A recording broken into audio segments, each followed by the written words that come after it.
3 دن کے بعد فرقین کو پہلی پیشی پر عدالت میں حاضر ہونا تھا، یعنی وکیل استغاثہ اور وکیل صفائی کو، تاکہ عدالتی کارروائی کا آغاز ہوتا۔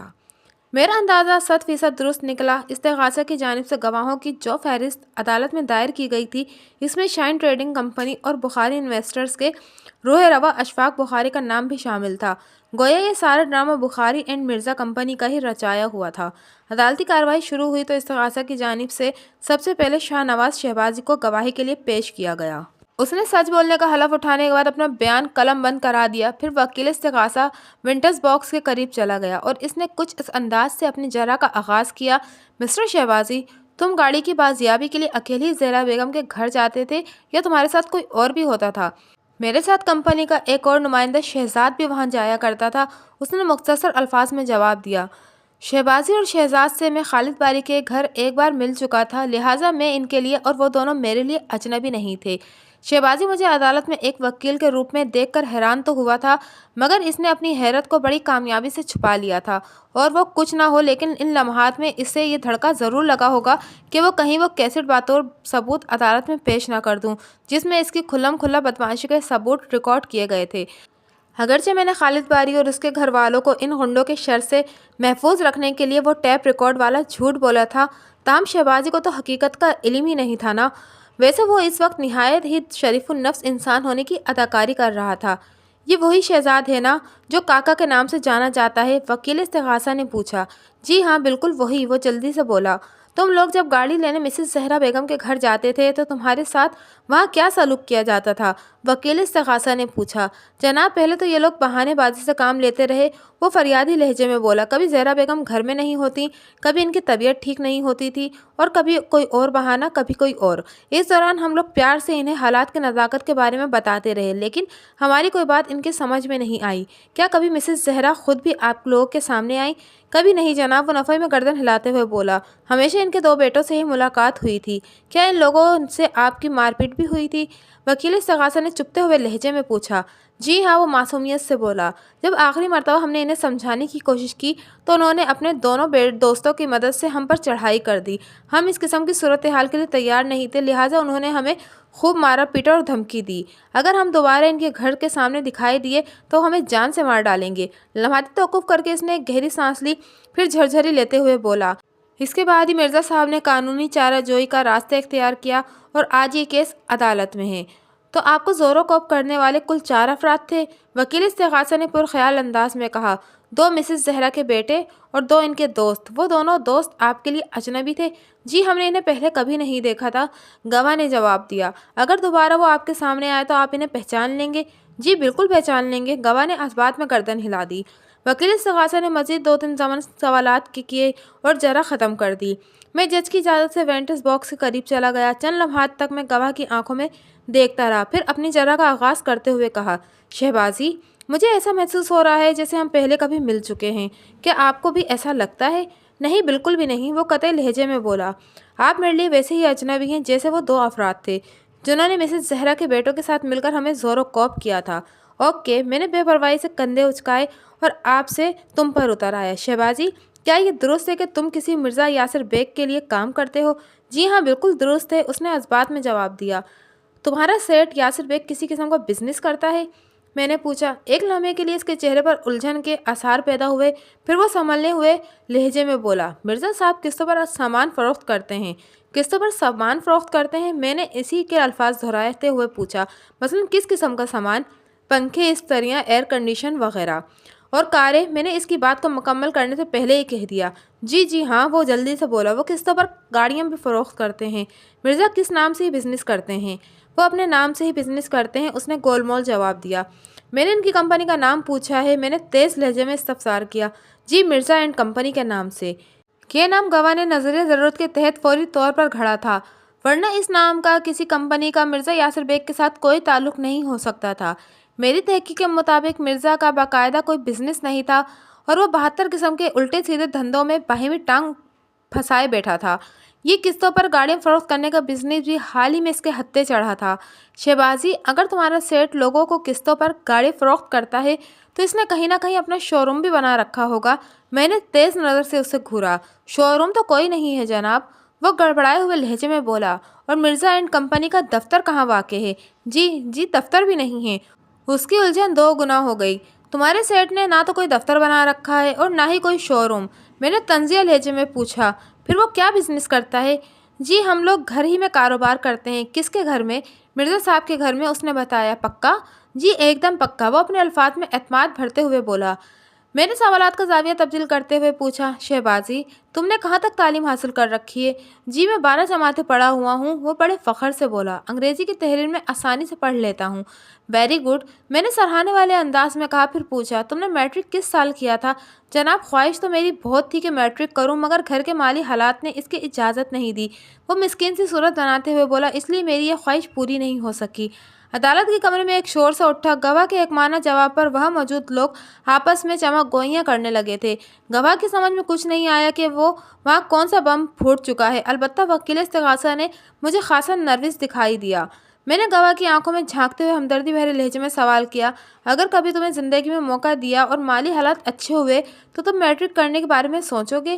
جی ہاں کیوں نہیں، وہ بڑے خوش ہو کر بولا۔ یہ تو میری دیرینہ خواہش ہے۔ عدالت کے کمرے میں اب کی بار ہلکے پھلکے کہکوں کی مخصوص آوازیں بھی سننے کو ملی تھی۔ یہ حاضرین عدالت کا خراج تحسین تھا۔ آرڈر آرڈر، جج نے اپنی مخصوص آواز میں کہا۔ عدالت کے وقار کا لحاظ رکھا جائے۔ ایک دم چہرسو خاموشی چھا گئی۔ میں نے دوبارہ گواہ سے لپٹ گیا اور کہا، شہبازی تمہارا سیٹ نئی گاڑیوں کا بزنس کرتا ہے یا پرانی؟ نئی گاڑیوں کا، اس نے اعتماد سے خالی لہجے میں بتایا۔ اس وقت تم لوگوں کے اسٹاک میں کل کتنی گاڑیاں ہیں؟ 7-8 تو ہوں گی ہی، وہ جذبات ہوتے ہوئے بولا۔ اس کی آنکھیں اور چہرے کے تاثرات صاف چغلی کھا رہے تھے کہ وہ سراسر دو رخ گوئی سے کام لے رہا تھا۔ میں نے اسے کاسٹک سوڈا سے دھونے کے عمل کو جاری رکھتے ہوئے پوچھا، سیٹ صاحب کی یہ حاضر اسٹاک 7-8 گاڑیوں اس وقت کہاں کھڑی ہوں گی؟ وہ میرے پے در پے چپتے ہوئے سوالات سے خاصا پریشان ہو چکا تھا۔ اس پر حاضرین کے تمسخرانہ انداز نے اسے اچھا خاصی نروس کر دیا تھا، لہٰذا میرے سوال کے جواب میں وہ جھنجھلا کر بولا، گاڑیوں کو کہیں بھی کھڑا کیا جا سکتا ہے، آپ تو خواہ مخواہ بال کی کھال نکال رہے ہیں۔ میری بات کان کھول کر سنو مسٹر شہبازی، میں نے گواہ کی جانب انگلی اٹھا کر وارننگ دینے والے انداز میں کہا، میں خواہ مخواہ کوئی کام نہیں کرتا ہوں۔ سچائی کو عدالت کے سامنے لانے کے لیے بال کی کھال تو کیا، میں تمہاری کھال کے بال بھی کھینچ سکتا ہوں۔ وہ قدرے سہم کر وکیل استغاثہ کی جانب دیکھنے لگا۔ اس سے پہلے کہ وکیل استغاثہ اس کی مدد کو دوڑتا، میں نے تیز لہجے میں پوچھا، میرے سوال کا جواب دو، اس وقت تمہارے سیٹ کی گاڑیاں کہاں کھڑی ہیں؟ جی ان کے گھر پر، وہ جان چھڑانے والے انداز میں بولا۔ گھر کا ایڈریس کیا ہے؟ جی مجھے ایڈریس معلوم نہیں، راستہ معلوم ہے؟ میں نے جارحانہ انداز میں پوچھا۔ جی نہیں، اس نے نفی میں گردن ہلا دی، میں کبھی سیٹ کے گھر نہیں گیا۔ وہ مسلسل جھوٹ پر جھوٹ بولے جا رہا تھا اور یہ بات جج سمیت حاضرین عدالت میں کسی سے بھی چھپی ہوئی نہیں تھی۔ تمہارے سیٹ کا کوئی دفتر نہیں ہے، تم نے اس کا گھر بھی نہیں دیکھ رکھا، پھر وہ کس طرح اپنے ملازموں سے رابطے میں رہتا ہے؟ تم اس سے کس طرح احکام لیتے ہو؟ سیٹ صاحب ہم سے کہیں اور مل لیتے ہیں، وہ ڈھٹائی سے بولا، کبھی کہیں کبھی کہیں۔ ماشاء اللہ، میں نے طنزیہ انداز میں کہا، تمہارے پاس تو بڑی خوبیوں کا مالک ہے۔ میں نے چلتے پھرتے پرزا قسم کے لوگ تو دیکھے تھے، یہ چلتا پھرتا کاروباری سیٹ بھی مزے کا ہے۔ اس موقع پر وکیل استغاثہ نے گواہ کی حمایت میں کہا، جناب عالی، مدعی کسی ایک جگہ بیٹھ کر بزنس کرتا ہے یا اس کا نیٹ ورک ایسا ہے کہ وہ اسے چلتے پھرتے ہینڈل کر لیتا ہے کہ زیر سماعت کیس کا ایشو نہیں ہے؟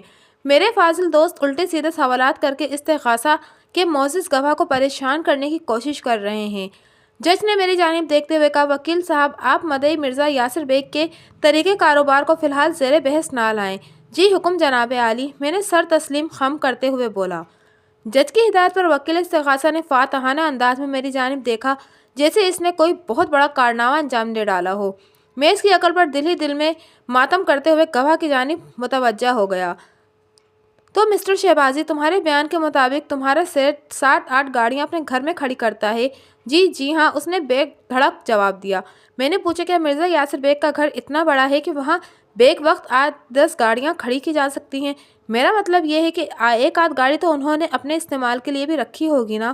جی ہاں، انہوں نے اپنی ذاتی گاڑیاں بھی رکھی ہوئی ہیں، وہ رواداری میں بول گیا۔ اور جہاں تک 7-8 گاڑیوں کا تعلق ہے تو ان میں سے 2-3 گھر کے اندر کھڑی رہتی ہیں اور باقی گھر کے باہر دیوار کے ساتھ۔ کیا آپ موجودہ عدالت کو یہ بتانا پسند کریں گے کہ میں نے نہایت ہی ادب کے ساتھ سرسراتی ہوئے آواز میں پوچھا، جو گاڑی سیٹ مرزا یاسر بیگ کے استعمال میں ہے وہ کون سی ہے، اس کا میک کیا ہے اور وہ کتنے سی سی کی گاڑی ہے؟ اس کے چہرے کا رنگ اڑ گیا، بےحد پریشانی کے عالم میں بولا، مجھے اس بارے میں کچھ بھی نہیں پتا۔ تمہیں سب پتا ہے مگر تم بتانا نہیں چاہتے ہو۔ میں نے جارحانہ لہجے میں استفسار کیا۔ صرف اتنا بتا دو کہ اور کتنے جھوٹ بولو گے؟ میں نے ابھی تک کوئی جھوٹ نہیں بولا۔ اس کی ڈھٹائی قابل دید تھی۔ عدالت میں ایک بار پھر خسر خسر کی آوازیں ابھرنے لگیں۔ چنانچہ جج کو اپنے مخصوص آرڈر سے ایک دفعہ پھر حاضرین نے عدالت کو خاموش کرانا پڑا۔ اس کے بعد وہ گواہ کی جانب دیکھتے ہوئے خفگی آمیز انداز میں بولا، تم نے پے در پہ جتنے سچ اور جھوٹ بولے ہیں وہ سب عدالت کے ریکارڈ پر آ رہے ہیں۔ تمہارے حق میں یہی بہتر ہے کہ جو بھی بولو خوب اچھی طرح سوچ سمجھ کر بولو۔ پھر جج نے میری طرف دیکھتے ہوئے کہا، بیگ صاحب پلیز پروسیڈ۔ میں گواہ کی جانب متوجہ ہو گیا۔ مسٹر شہبازی، تم اپنے سیٹ کے لیے کس قسم کی خدمات انجام دیتے ہو؟ اس نے سوالیہ نظر سے مجھے دیکھا۔ میں نے وضاحت کر دی، مطلب یہ کہ سیٹ کی کمپنی میں تمہارا عہدہ کیا ہے؟ میں قسطوں کی وصولی کے لیے جاتا ہوں، اس نے جواب دیا، یا پھر اگر کسی گاڑی کا قبضہ لینا ہو تو سیٹ مجھے بھیجتا ہے۔ گویا تم سیٹ کے کلیکشن اینڈ ریکوری آفیسر ہو۔ میں نے ٹھہرے ہوئے لہجے میں کہا، پتہ نہیں میری بات اس کے پلے پڑی کہ نہیں، البتہ اس نے جلدی سے اسبات میں گردن ہلا دی۔ میں نے جرح کے سلسلے کو آگے بڑھاتے ہوئے پوچھا، معزز عدالت کو بتاؤ کہ تمہیں قسطوں کی وصولی کے لیے کتنے افراد کے پاس جانا پڑتا ہے؟ 5-10 لوگوں کے پاس جانا پڑتا ہے، وہ گھبرائی ہوئی آواز میں بولا۔ 5 یا 10؟ میں نے ایک ایک لفظ پر زور دیتے ہوئے سوال کیا۔ اس کے چہرے پر موجود پریشانی میں اضافہ ہو گیا۔ آپ 5, 6, 7 سمجھ لیں، صحیح تعداد یا مجھے ابھی یاد نہیں آ رہی۔ اوکے، جب یاد آ جائے تو بتا دینا، میں نے سرسری لہجے میں کہا۔ پھر پوچھا، قسط کی وصولی کے بعد رسید بھی تم ہی دیتے ہو؟ یہ بھی کوئی پوچھنے والی بات ہے، وہ بیزاری سے بولا، جو شخص رقم وصولی کرے گا وہی رسید بھی دے گا۔ ٹھیک ہے، میں سمجھ گیا کہ قسط کی وصولی کے تم ہی رسید دیا کرتے ہو، میں نے معتدل انداز میں کہا۔ پھر سوال کیا، کیا وہ رسید سادہ کاغذ پر ہوتی ہے یا کمپنی کے چھپے ہوئے صفحے پر؟ کمپنی کے چھپے ہوئے صفحے پر۔ تھوڑی دیر پہلے تو تم نے معزز عدالت کو بتایا تھا کہ تم نے 12 جماعتوں تک تعلیم حاصل کی ہے، گویا لکھنا پڑھنا اچھی طرح جانتے ہو۔ میں تمہارے میٹرک والے نازک پہلو کو نہیں چھوڑوں گا۔ بس اتنا بتا دو کہ تم قسط وصول کرنے کے بعد جو رسید دیتے ہو اس پر کس کمپنی کا نام چھپا ہوا ہے؟ نام؟ وہ بےحد پریشان لہجے میں بولا، مرزا اینڈ کمپنی۔ اس نے افراتفری میں میرے سوال کا جواب دے تو دیا تھا، لیکن اب الجھن زدہ نظر سے کبھی مجھے اور کبھی وکیل استغاثہ کی طرف دیکھنے لگا۔ مرزا اینڈ کمپنی، میں نے اس کے جواب کو دہرایا، پھر سوال کیا، کیا تم بتا سکتے ہو کہ اس کمپنی کے کتنے مالک ہیں؟ ایک ہی مالک ہے جناب، اس نے جواب دیا، مرزا یاسر بیگ ان کا نام ہے، اور میں مرزا صاحب کے لیے کام کرتا ہوں۔ تم نے تھوڑی دیر پہلے بتایا تھا کہ تم انگلش پڑھ اور سمجھ لیتے ہو، میں نے اس کی آنکھوں میں جھانکتے ہوئے کہا۔ پھر تو تمہیں مرزا اینڈ کمپنی کا مطلب بھی پتا ہوگا۔ بتایا تو ہے، مرزا یاسر بیگ کی کمپنی، وہ اکتاہٹ بھرے انداز میں بولا۔ تمہارے جواب سے معزز عدالت کو تسلی نہیں ہوئی، میں نے کڑے لہجے میں کہا، مرزا اینڈ کمپنی کا مطلب یہ ہوتا ہے کہ اس کمپنی میں مرزا صاحب کے علاوہ کوئی اور بھی شراکت دار ہے، اور تم کہتے ہو کہ مرزا یاسر بیگ اس کمپنی کے اکیلے ہی مالک ہیں۔ اب اتنی باریک باتوں پر میں نے کبھی دھیان نہیں دیا، وہ بے پرواہی سے بولا، یہ سوال آپ مرزا صاحب سے کریں۔ ضرور کروں گا، بس مرزا صاحب ذرا اس کٹہرے میں آ جائیں، میں نے گھمگیر انداز میں کہا۔ تم نے بتایا کہ تم 5, 6, 7 افراد سے گاڑیوں کی قسطیں وصول کرنے جاتے ہو، کیا تم ان میں سے صرف 3 افراد کا نام بتا سکتے ہو؟ ظاہر ہے رسید پر نام بھی لکھا جاتا ہوگا۔ ان لمحات میں وہ بے حد پریشان نظر آنے لگا۔ میں نے اپنی شاطر جرح سے اس طرح باندھ لکھ کر رکھا تھا کہ وہ ہل بھی نہیں سکتا تھا۔ اس نے اب تک لاتعداد جھوٹ بولے تھے اور مزید بھی بولنے کا ارادہ تھا، کیونکہ جھوٹ کی یہ خاصیت ہے کہ ایک جھوٹ کو چھپانے کے لیے 100 جھوٹ بولنا پڑتے ہیں، اور شہبازی کے ایک ایک جھوٹ کا عدالتی ریکارڈ مرتب ہو رہا تھا۔ میں نے اسے گہرے تذبذب میں دیکھا تو تنبیہ کرنے والے انداز میں کہا، کسی بھی شخص کا نام لینے سے پہلے اچھی طرح سوچ لینا، کیونکہ میں عدالت سے یہ درخواست کر سکتا ہوں کہ تمہارے بیان کی تصدیق کے لیے مذکورہ افراد کو عدالت میں بلایا جائے۔ میری اس تنبیہ پر فوراً اس کی یادداشت چلی گئی۔ وہ اضطراری لہجے میں بولا، اس وقت مجھے کسی کا نام یاد نہیں آ رہا۔ تمہیں اپنا نام تو یاد ہے نا؟ میں نے طنزیہ لہجے میں پوچھا۔ جی، وہ جلدی سے بولا، میں شہبازی ہوں۔ تم شہبازی نہیں، الو ہو، میں نے ایک ایک لفظ پر دباؤ ڈالتے ہوئے کہا۔ تم معزز عدالت کے روبرو اتنے جھوٹ بول چکے ہو کہ یہاں سے سیدھے جیل بھی جا سکتے ہو۔ پھر میں نے روئے سخن جج کی جانب موڑتے ہوئے کہا، جناب عالی، مجھے گواہ سے اور کچھ نہیں پوچھنا۔ شہبازی کے بعد اس کا جوڑی دار شہزاد گواہی دینے کے لیے آیا۔ اس نے سچ بولنے کا حلف اٹھایا اور وکیل استغاثہ اس سے سوال جواب کرنے لگا۔ تم بھی شہبازی کی طرح مرزا صاحب کے ملازم ہو؟ جی وکیل صاحب، وہ اسبات میں گردن ہلاتے ہوئے بولا، ہم دونوں ایک ساتھ ہی پیسوں کی وصولی کے لیے جایا کرتے ہیں۔ یہ زہرا بیگم کا کیا قصہ ہے؟ وکیل استغاثہ نے تیکھے لہجے میں دریافت کیا۔ جناب، زہرا بیگم بہت ہی چلاک اور چال باز عورت ہے، وہ برا سا منہ بناتے ہوئے بولا۔ اس نے مرزا صاحب سے قسطوں پر ایک کار خریدی تھی، لیکن چند ماہ کے بعد اس نے قسطیں دینا بند کر دیں۔ ہم مرزا صاحب کے حکم پر جب اپنی کار لینے واپس اس کے گھر گئے تو اس کے بیٹوں نے ہمیں پکڑ لیا اور دھکے مار کر وہاں سے بھگا دیا۔ اوہ، وکیل استغاثہ نے متاسفانہ انداز میں کہا۔ تم بھی تو دو تھے، پھر ان دو بھائیوں سے کیسے پٹ گئے؟ جناب، ان دو کے ساتھ ان کے دو دوست بھی تھے، شہزاد وضاحت کرتے ہوئے بولا، اس لیے ہمیں پس پائے اختیار کرنا پڑی۔ ویسے بھی مرزا صاحب نے ہمیں خاص طور پر ہدایت کر رکھی ہے کہ کلائنٹس کے ساتھ مار پیٹ یا دنگا فساد نہیں کرنا۔ کیا تم ان 4 افراد کو پہچان سکتے ہو جنہوں نے اس روز تمہیں اور تمہارے ساتھی شہبازی کو زور و کوب کیا تھا؟ میں صرف زہرا بیگم کے بیٹے خالد باری اور عابد باری کو پہچان سکتا ہوں، گواہ نے ڈپلومیٹک جواب دیا۔ ان کے دوستوں کے چہرے مجھے یاد نہیں ہیں۔ مزید 1-2 سوالات کے بعد وکیل استغاثہ نے جرح موقوف کر دی۔ میں نے اپنی باری پر جرح کا آغاز کرتے ہوئے استغاثہ کے گواہ شہزاد سے استفسار کیا، کیا یہ درست ہے کہ لوگ تمہیں کاکا کے نام سے بھی جانتے ہیں؟ جی درست ہے، اس نے سر کو اثباتی جنبش دی۔ میں کاکا کے نام سے مشہور ہوں، لیکن میرا اصل نام شہزاد ہی ہے۔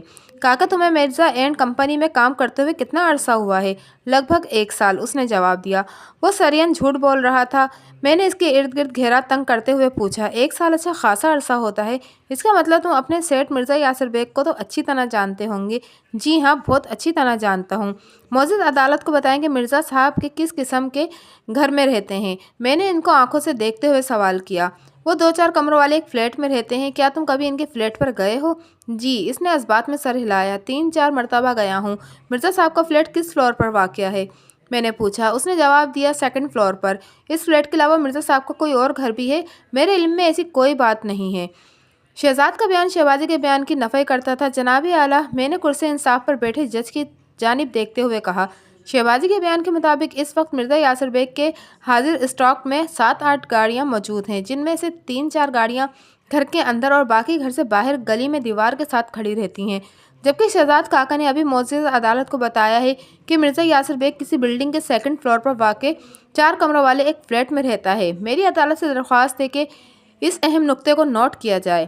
جج نے معنی خیز انداز میں گردن ہلائی اور اپنے سامنے میز پر پھیلے ہوئے کاغذات پر کچھ نوٹ کرنے لگا۔ میں دوبارہ گواہ کی طرف متوجہ ہو گیا۔ کاکا، تم اور شہبازی مرزا اینڈ کمپنی کے لیے کیا کیا کام کرتے ہو؟ ہم لوگ سامان وغیرہ خریدتے ہیں، وہ بتانے لگا۔ بعض لوگوں کے گھر جا کر قسط رقم وصول کرتے ہیں، اور اگر کوئی قرض دار پیسے واپس نہ کر رہا ہو تو اس کے پاس بھی جاتے ہو؟ ذرا سوچ کر بتاؤ۔ اس وقت مرزا یاسر بیگ کے پاس کتنی گاڑیاں ہیں؟ میں نے پوچھا۔ ان کے پاس تو کوئی بھی کار نہیں ہے، وہ سادگی سے بولا۔ کاکا کا یہ بیان بھی شہبازی کے بیان سے برعکس تھا کہ مرزا کے گھر میں 7-8 گاڑیاں موجود ہیں۔ دونوں گواہوں کے بیانات میں اتنا زیادہ تضاد نکل آیا تھا کہ ان کی گواہی اصولی طور پر معتبر نہیں ہو رہی تھی، اور یہ ہمارے حق میں بہت بہتر تھا۔ میں نے مزید چند سوالات کے بعد جرح ختم کر دی۔ منظر اسی عدالت کا تھا اور گواہوں والے کٹہرے میں Shaheen trading company and Bukhari investors کا مالک اشفاق بخاری کھڑا تھا۔ اشفاق بخاری کو چند روز پہلے مبینہ طور پر اغوا کر لیا گیا تھا، جو میرے خیال میں بخاری اینڈ مرزا گھٹ جوڑ کا شاخسانہ تھا۔ میں نے بخاری کو اچھی طرح دھونے کا فیصلہ کر رکھا تھا۔ اشفاق بخاری کی عمر 60 سے متجاوز تھی اور ایک باریش کاروباری شخص دکھائی دیتا تھا۔ مجھے یہ دکھ دیکھ کر بہت سخت افسوس ہوا کہ اچھی خاصی وضع قطع کا آدمی سود کے کاروبار میں ملوث تھا۔ دولت کے حواس نے اس کے کردار کو آلودہ کر رکھا تھا۔ ایسے ہی افراد کے بارے میں کہا جاتا ہے کہ صورت مومنہ کرتوت کافراں۔ اشفاق بخاری نے اپنا حلفیہ بیان ریکارڈ کرایا، جس کا خلاصہ یہ تھا کہ مرزا یاسر بیگ نے شراکت کی بنیاد پر کچھ رقم اس کے کاروبار میں لگائی تھی۔ کچھ عرصے کے بعد بعض وجوہات کی بنا پر کاروبار میں نقصان ہو گیا اور مرزا نے اپنی رقم کی واپسی کا مطالبہ کر دیا۔ بخاری کا سرمایہ چونکہ کاروبار میں لگا ہوا تھا، لہٰذا مرزا کے اصرار پر اس نے 2 لاکھ نقد اور 8 گاڑیاں اس کے حوالے کر دی تھیں۔ وکیل استغاثہ نے کچھ اس طرح جرح کا آغاز کیا کہ بخاری صاحب، آپ نے جو 8 گاڑیاں مرزا کو دی تھیں وہ آپ کے اسٹاک میں موجود تھیں یا گاہکوں کے استعمال میں تھیں؟ کہ تمام گاڑیاں گاہکوں کے تصرف میں تھیں، بخاری نے ٹھہرے ہوئے لہجے میں جواب دیا۔ اور یہ سب گاڑیاں قسطوں پر فروخت کی گئی تھیں؟ کیا انہی گاہکوں میں زہرا بیگم بھی شامل تھیں؟ جی ہاں، بخاری نے اس بات میں جواب دیا۔ وکیل استغاثہ نے فاتحانہ انداز میں میری طرف دیکھا اور جرح ختم کر کے اپنی سیٹ پر جا بیٹھا۔ بخاری صاحب، میں نے وٹنس باکس کے قریب آ کر گواہ کو مخاطب کیا۔ اس کیس کے ضمن میں آپ کی 2 کمپنیوں کا ذکر آیا ہے، نمبر 1 شاہین ٹریڈنگ کمپنی، نمبر 2 بخاری انویسٹرز۔ میں یہ جاننا چاہتا ہوں کہ آیا یہ کمپنیاں پبلک لمیٹ میں ہے یا پرائیویٹ لمیٹڈ میں؟ دونوں پرائیویٹ لمیٹڈ میں ہے، اس نے جواب دیا۔ کیا یہ درست ہے کہ بخاری انویسٹرز لوگوں سے سرمایہ جمع کرتی تھی اور شاہین ٹریڈنگ کمپنی لوگوں کو قسطوں پر کاریں فروخت کرتی تھی؟ جی، آپ بالکل ٹھیک کہہ رہے ہیں۔ بخاری صاحب اس کیس کے مدعی مرزا یاسر بیگ نے اپنے بیان میں دعویٰ کیا ہے کہ اس نے آپ کی کمپنی بخاری انویسٹرز میں مبلغ 10 لاکھ روپے کی سرمایہ کاری کی تھی۔ کیا مرزا صاحب کا یہ بیان درست ہے؟ جی ہاں، مرزا صاحب نے کوئی غلط بیانی نہیں کی، بخاری نے بڑے اعتماد سے جواب دیا۔ بخاری صاحب، کیا یہ صحیح ہے کہ آپ نفع نقصان کی بنیاد پر لوگوں سے سرمایہ اکٹھا کرتے ہیں؟ میں نے اس کے گرد گھیرا تنگ کرتے ہوئے سوال کیا۔ اس نے اس بات میں جواب دیا، جی بالکل، یہ عین اسلامی طریقہ ہے۔ ہماری ایگریمنٹ فارم میں شرط واضح طور پر موجود ہے۔ آپ سب انویسٹرز کے ساتھ ایک جیسا ہی ایگریمنٹ کرتے ہیں، مختلف افراد کے ساتھ ایگریمنٹ کی نوعیت مختلف ہی ہوتی ہے۔ وکیل صاحب، میں خدا کو حاضر ناظر جان کر عین شرعی اور اسلامی طریقے سے کاروبار کرتا ہوں۔ وہ اپنی داڑھی پر ہاتھ پھیرتے ہوئے بولا، لہٰذا مختلف قسم کے ایگریمنٹ کا سوال ہی پیدا نہیں ہوتا۔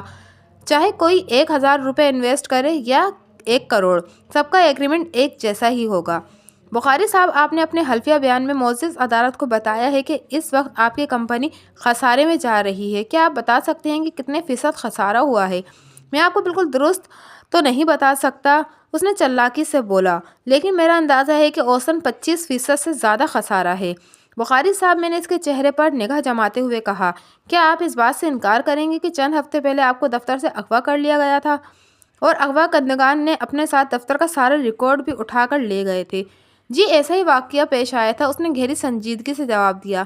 کیا یہ صحیح کہ اغوا کار ان لوگوں کے ساتھ ملے ہوئے تھے جنہوں نے بخاری انویسٹرز میں رقوم لگا رکھی ہیں؟ میں نے تیکھے لہجے میں سوال کیا۔ اور اس بارے میں کچھ نہیں جانتا، وہ رکھائی سے بولا۔ کچھ جانتے نہیں ہو یا بتانا نہیں چاہتے؟ آپ جو کچھ بھی سمجھ لیں، اس نے گول مول جواب دیا۔ میں یہ سمجھتا ہوں کہ آپ بہت جانتے ہیں، میں نے معنی خیز لہجے میں کہا، لیکن کسی مصلحت کی پیش نظر زبان نہیں کھولنا چاہتے۔ میں نے ذرا توقف کر کے ایک گہری سانس خارج کی اور پھر اپنی بات کو مکمل کرتے ہوئے کہا، بخاری صاحب، آپ کی اغوا کے سلسلے میں جو FIR کاٹی گئی تھی، اس کا مضمون یقیناً آپ کے علم میں ہوگا۔ میں نے خالد باری کی مدد سے مذکورہ FIR کی ایک کاپی حاصل کر لی تھی۔ خالد باری نے تھانے میں کچھ رقم خرچ کی تھی اور کام ہو گیا۔ اس نے میرے سوال کے جواب میں کہا، وہ رپورٹ میرے مینیجر ارشد ملک نے کروائی تھی۔ رپورٹ کسی نے بھی درج کرائی ہو، میرا آپ سے یہ سوال ہے کہ آیا آپ اس رپورٹ کے مندرجات سے اتفاق کرتے ہیں یا نہیں؟ میرے اصراری انداز سے بخاری نے بھانپ لیا کہ مذکورہ FIR کی نقل میرے پاس موجود ہے۔ اگر وہ FIR کے مضمون سے اختلاف کرتا تو یہ بہت یقیناً اغوا کے کیس پر اثر انداز ہو سکتی تھی۔ سمجھداری کا ثبوت دیتے ہوئے اس نے کہا، جی میں اس رپورٹ سے مکمل اتفاق کرتا ہوں۔ بخاری صاحب، آپ کے اغوا پر مینیجر ارشد ملک نے جو رپورٹ درج کرائی تھی، اس میں واضح طور پر لکھا ہوا ہے کہ اغوا کنندگان کا تعلق انہی لوگوں میں سے ہے جنہوں نے آپ کی کمپنی میں رقمیں لگا رکھی تھیں۔ میں نے کریدنے والے انداز میں کہا، اغوا کنندگان جاتے ہوئے دفتر گاڑیوں والا سارا ریکارڈ بھی اپنے ساتھ لے گئے تھے۔ کیا یہ سچ ہے کہ لوگ 2 لاکھ کیش بھی لے گئے تھے؟ چونکہ یہ بات بھی FIR میں درج تھی، لہٰذا بخاری کے پاس انکار کی گنجائش نہیں تھی۔ اس نے اس بات میں جواب دیا، جی یہ سچ ہے۔ بخاری صاحب، میں نے سلسلہ سوالات کو آگے بڑھاتے ہوئے کہا، میں نے اپنے طور پر آپ کے اغوا کے کیس کے بارے میں کچھ معلومات حاصل کی ہیں، جس کے مطابق پولیس ابھی تک اغوا کنندگان کو گرفتار نہیں کر سکی، لہٰذا گاڑیوں کے کاغذات، 2 لاکھ کیش اور دیگر دفتری ریکارڈ کی بازیابی نہیں ہو سکی۔ کیا آپ میری اس بات سے اتفاق کرتے ہیں؟ میں نے اس کے لیے اختلاف کے سارے دروازے بند کر دیے تھے، لہٰذا اسے میری اس بات پر بھی اتفاق کرنا پڑا۔ میں اس کے بہت قریب چلا گیا، پھر اس کی آنکھوں میں آنکھیں ڈال کر سرسراتی ہوئی آواز میں استفسار کیا، بخاری صاحب، اغوا کنندگان اس روز آپ کے دفتر سے جو گاڑیوں کے کاغذات اور دیگر ریکارڈ اپنے ساتھ لے گئے تھے، اس کا ایک حصہ اس کیس کے مدعی مرزا یاسر بیگ کے پاس کیسے پہنچ گیا؟ میں بوکھلا گیا، مجھے کیا معلوم؟ ابھی سب معلوم ہو جائے گا بخاری صاحب، میں نے ٹھوس لہجے میں کہا۔ کیا یہ سچ ہے کہ زہرا بیگم نامی ایک خاتون نے آپ سے قسطوں پر ایک نئی سوزوکی سوئفٹ کار خریدی تھی؟ جی ہاں، انہوں نے شائن ٹریڈنگ کمپنی سے 1 لاکھ مالیت کی ایک نئی سوئفٹ کار قسطوں پر خریدی تھی، اس نے جواب دیا۔ 20,000 روپے ایڈوانس پیمنٹ کی تھی اور پھر 6 ماہ تک 3,000 روپے ماہانہ کے حساب سے 18,000 روپے ادا کیے تھے۔ کیا یہ بھی درست ہے کہ اسی زہرا بیگم نے آپ کی کمپنی میں یعنی بخاری انویسٹر میں 85,000 روپے بھی لگا رکھے تھے؟ جی بالکل صحیح ہے بخاری صاحب، تھوڑی دیر پہلے آپ نے بڑی وضاحت کے ساتھ بیان کیا ہے کہ قواعد و ضوابط کے مطابق ہر ممبر کے حقوق اور اختیارات یکساں ہیں، خواہ اس نے 1,000 روپے انویسٹ کر رکھے ہوں یا 1 کروڑ۔ جی ہاں، میں نے یہی کہا تھا، وہ مضبوط لہجے میں بولا تھا، اور حقیقت بھی یہی ہے۔ جب حقیقت یہی ہے تو پھر مرزا یاسر بیگ اور زہرا بیگم کے اختیارات اور حقوق الگ الگ کیوں؟ میں نے اصراری لہجے میں کہا۔ میں کچھ سمجھا نہیں، وہ الجھن زدہ نظر سے مجھے تکنے لگا۔ میں سمجھاتا ہوں، میں نے کہا۔ بخاری صاحب، کیا یہ درست ہے کہ آپ نے اپنے اغوا سے قبل زہرا بیگم کے جمع شدہ 85,000 میں سے سوئفٹ کار کی باقی مائندہ رقم یعنی 62,000 روپے وضع کر کے 23,000 روپے انہیں واپس کر دیے تھے؟ زہرا بیگم کا بڑا بیٹا خالد باری میرے پاس آیا تھا اور تفصیل نہیں بخاری صاحب، میں نے قطع کلامی کرتے ہوئے کہا، صرف ہاں یا نہ میں جواب دیں۔ وہ انکار کرنے کی پوزیشن میں نہیں تھا، اسبات میں گردن ہلاتے ہوئے کہا، جی بالکل، میں نے خالد باری کی درخواست پر انویسٹمنٹ کی رقم میں کار کی قیمت ایڈجسٹ کر لی تھی۔ بخاری صاحب، کیا آپ معزز عدالت کو بتائیں گے کہ مذکورہ سوزوکی سوئفٹ کی قیمت وضع کرنے کے بعد آپ نے اس کار کے کاغذات مرزا یاسر بیگ کے حوالے کیوں کیے؟ میں نے وہ کاغذات، وہ گڑبڑا گیا۔ میرا مطلب ہے کہ وہ سارے کاغذات تو میرے دفتر سے اغوا کنندگان اپنے ساتھ لے گئے تھے۔ تو گویا آپ کا یہ کہنا چاہتے ہیں کہ آپ کے اغوا کنندگان کا مرزا یاسر بیگ سے گہرا تعلق ہے؟ میں نے چپتے ہوئے لہجے میں کہا، کیونکہ انہی کاغذات کے سہارے مرزا کے بندے زہرا بیگم اور اس کے بیٹوں کو پریشان کرتے رہے ہیں۔ میں اس بارے میں کچھ نہیں جانتا، وہ بکھرے ہوئے لہجے میں بولا۔ آپ کو جو کچھ بھی پوچھنا ہے مرزا سے پوچھیے۔ مرزا کی باری پر ان سے بھی بہت کچھ پوچھا جائے گا، فی الحال آپ اپنی باری کو بھگتانے کی کوشش کریں۔